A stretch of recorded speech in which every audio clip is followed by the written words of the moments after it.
Together, growing in faith, changing communities. Makadunyiswe uJesu Kristo ngegama likayise benendodana nomoya ogcebileyo.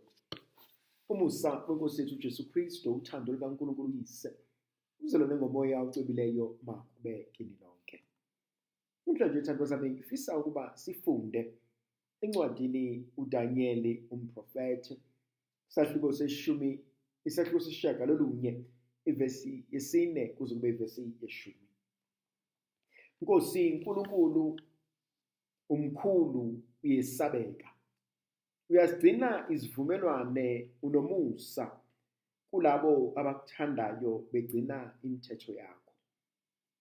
Sonile saziphatha kabi, senza okubi, sahlubuka emithethweni yakho, safulathela nemiyalo yakho, asizilalelanga izikhonzi zakho ezingabaprofethe ezakhuluma egameni lakho emakhosini ethu. Nasezikhulwini zakithi nakokhokho bethu nakubo bonke abantu bezwe.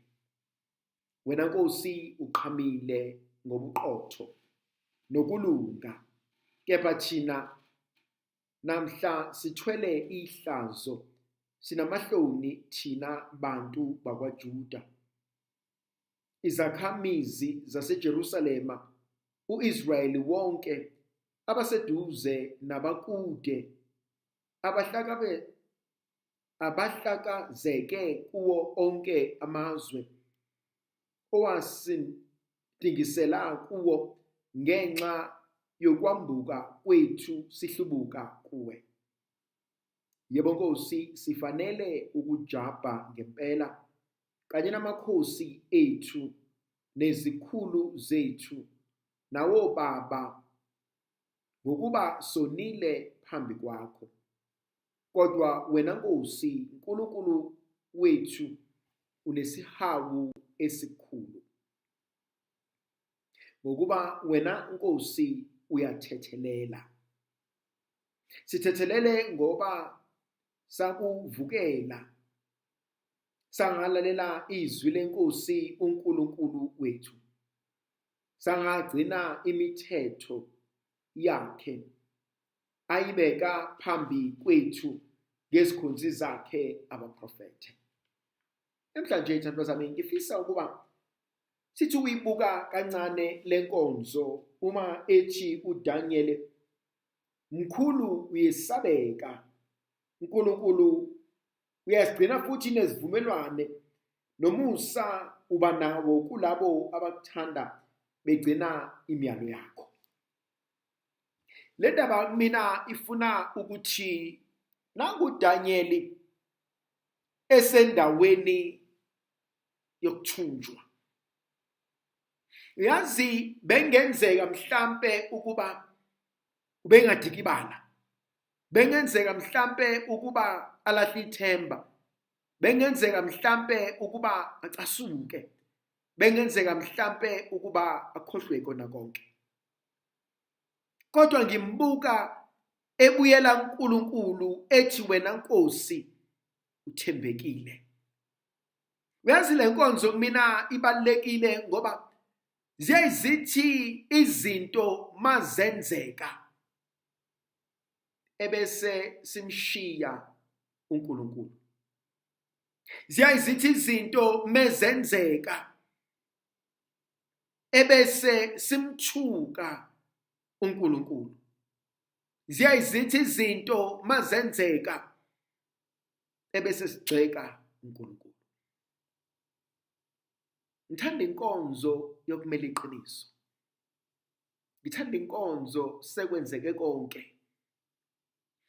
Langathizeni senza umngcwabo khona umntwana owayeshonile, ebese sesilungisela ukuphuma, ubaba wakhe asukume athi, bo baba, bengisacela ukukhuluma. Bese simvumela ngoba vele phela ngenzeka ukuba njengelunga lomndeni khona umyalezo afisa ukudlulisa emphakathini. ebesethi bobaba bami nani bandla likaNkulunkulu, lo mntwana esimfihlayo umntwana wami. Athi sebeshumayelile abapristi bakaNkulunkulu, athi senisigcinele umhlabiso ongcwele wemisa elingcwele, kodwa khona inkonzo esalayo. Athi kuyobe angibenzi ubulungiswa, kuyobe angimthanda umntanami uma ezohamba ngingalikhulumanga leli qiniso. So wonke umuntu ahlale phansi, ankeme, alinde. Athi baba, mntanami uhluphile, mntanami awubambekanga, mntanami sikuzamile noma wakho sakuthanda, kodwa wayiphila lempilo yakho kwaze kwaba sekugcineni. Mntanami ngiyakuxolisela uNkulunkulu, kodwa angifuni ukukuxolisela uNkulunkulu ngingalishongo iqiniso kuwena ukuthi mntanami usihluphile. Ngithanda leya nkonzo eyenziwa yileyo baba, ngoba sekwenziwe konke, sekushiwo konke, hayi ukuthi abantu babengalazi iqiniso. Kodwa kwesinye isikhathi siyalibalekela iqiniso. Kwesinye isikhathi asikwazi ukumela izinto uma seyisondele kuthina.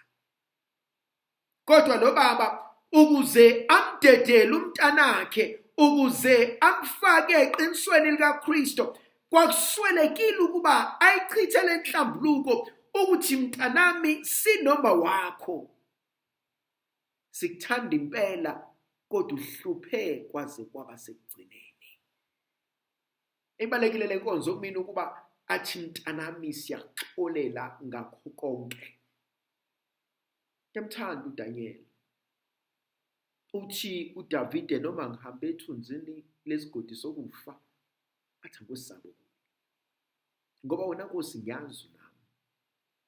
Yazi siyayiswela inkonzo yokuthi uNkulunkulu Somandla noma ingabheda izinto. Yazi abanye bethu ngike ngashumayela evuselelweni esibizwe ubaba uNdlovu Sifiso ePinetown, ngathi kwesinye isikhathi sicela uNkulunkulu ukuba siqaqele amafindo, kodwa amanye alamafindo yithina esibophe ngawo. Ezinye zeyinkinga yithina esifake kuzona. Abanye bethu bakhala ngemisebenzi, kodwa thina esadecide ukuresigna, singacelanga, singabunganga. Athi uNkulunkulu uphonzo ngiphelana omunye umsebenzi, ngoba kwakuna lona engangiphe wona wawudihela phansi, wangawuhlonipha, wangawufuna. Yazi kwesinye isikhathi akuve kulula ukugxeka omunye umuntu. Kwesinye isikhathi akuve kulula ukubeka amabala omunye umuntu. Kwesinye isikhathi akuve kulula ukubona amaphutha omunye umuntu. Kanti mhlawumbe inkonzo ebengiyiswele eyokubuka la ngingenzanga khona kahle. Inkonzo mhlawumbe ebengiyiswela eyokuthi uNkulunkulu eqinisweni lakho konke, wena ukaze wayeka ukuba indoda yeqiniso. Wena ukaze wayeka ukungithanda. Ungithande ngihlulekile, ungithande ngihlukumezile, ungithande ngibalekela iqiniso.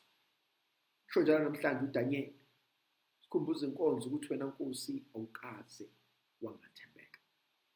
Thi Nkosi sikwenze konke, Nkosi sikushiyile, Nkosi sikuthukile sakujivaza, kodwa wena umile ngokweqiniso.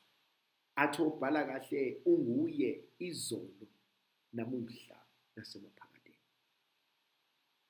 Le nkonzo esibizelwa kuyona inkonzo yokuthi uNkulunkulu wami ngingaqala kanjani kabusha, ngingalungisa kanjani, ngingagwema kanjani ukuxabana nabantu kunoma ngimele iqiniso engilaziyo.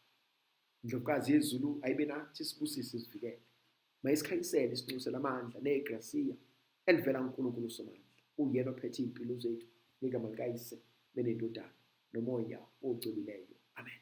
Ubusise uNkulunkulu anivikele, khanyisela ninikeze amandla